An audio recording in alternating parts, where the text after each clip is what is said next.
Alessandro Riza dalla Transilvania, Romania. E Paolo Forte, Italia, Friuli di Venezia Giulia. Bene. Noi siamo il Balkan Fusion Duo. Aide Mama ci chiamiamo.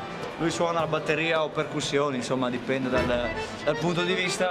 E io suono la fisarmonica.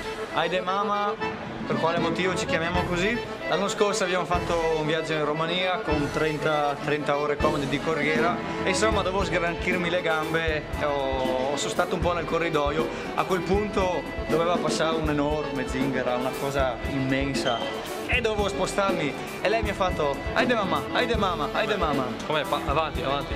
Niente di Ci ha cattivo, fatto proprio spazio di passare perché il corridoio era più piccolo. Esatto, e qua è nata un po' l'idea del gruppo. E dal gruppo, insomma, a di suonare assieme abbiamo detto perché non facciamo un CD, insomma, batteria e fisarmonica è certo una formazione piuttosto particolare. E così lo tiro fuori dalla tasca magica, è nato Aide Mama Kokoschka. Kokoschka vuol dire gallina. Abbiamo registrato la fisarmonica e la batteria cercando di mantenere comunque un suono pieno senza che si sentisse la mancanza di altri strumenti. La cosa pare funzioni, insomma. Al sito www.paolofisa.it troverete un paio di nostri brani che abbiamo caricato, il resto è tutto qua dentro. Aide Mama!